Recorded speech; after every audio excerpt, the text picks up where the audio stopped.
ចាសសូមជម្រាបសួរដល់លោកអ្នកបងប្អូននៅក្នុងសេចក្តីស្រឡាញ់នៃព្រះយេស៊ូវគ្រីស្ទ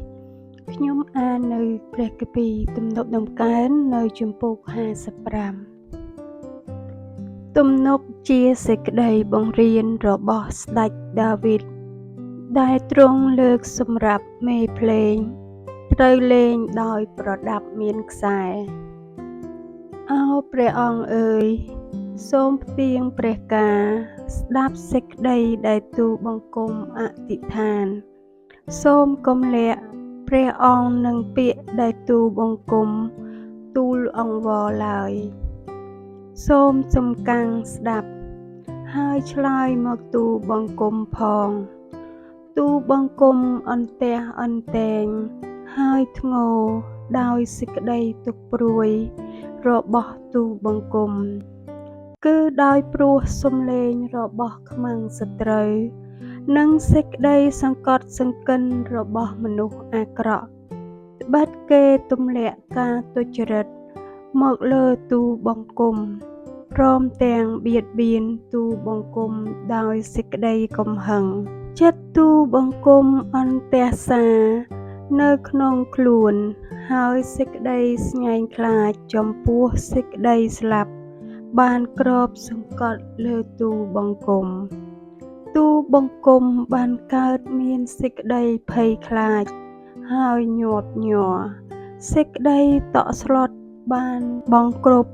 ទូលបង្គំហើយនោះទូលបង្គំបានពោលថាអោបើសិនណាជាមានស្លាបដូចជាព្រាបទៅរានោះអញនឹងហើរចេញទៅឲ្យបានសេចក្តីសុខយ៉ាងនោះទូលបង្គំនឹងបានទៅឆ្ងាយស្នាក់នៅឯទីរហោស្ថានវិញទូលបង្គំនឹងបានរត់ជាប្រញាប់ទៅឯទីជ្រកឲ្យបានរួចពីខ្យល់គំហុកនិងព្យុះសង្គ្រាអោព្រះអង្គម្ចាស់អើយសូមបំផ្លាញគំនិតគេឲ្យគេនិយាយសុទ្ធតែខុសគ្នាត្បិតទូលបង្គំបានឃើញសេចក្តីច្រឡោតនិងសេចក្តីទាស់ទែងគ្នានៅក្នុងទីក្រុងទាំងយប់ទាំងថ្ងៃគេប្រព្រឹត្តយ៉ាងនោះនៅលើកំផែងជុំវិញទីក្រុងនៅខាងក្នុងមានសុទ្ធតែសេចក្តីនឿយហត់ហើយព្រួយចិត្តមានការអាក្រក់នៅកណ្ដាលទីក្រុងសេចក្តីសង្កត់សង្កិនហើយឆោបោកមិនចេះបាត់ពីផ្លូវក្រុងឡើយមិនមែនជាខ្មាំងសត្រូវដែលបកគេខ្ញុំយ៉ាងនោះខ្ញុំនឹងធន់ទ្រាំបានក៏មិនមែនជាអ្នកស្អប់ខ្ញុំដែលលើកខ្លួនទាស់នឹងខ្ញុំនោះខ្ញុំនឹងបានពួនខ្លួនឲ្យរួចពីគេគឺជាអ្នកឯងវិញជាមនុស្សស្មើគ្នានឹងខ្ញុំជាភឿនហើយជាសម្លាញ់ស្និទ្ធស្នាលនឹងខ្ញុំយើងបានធ្លាប់ប្រឹក្សាគ្នាយ៉ាងផ្អែមល្ហែមក៏ដើរជាមួយគ្នានៅកណ្ដាលហ្វូងមនុស្សក្នុងដំណាក់ព្រះសូមឲ្យសេចក្តីស្លាប់លោមកគ្របលើគេឲ្យគេ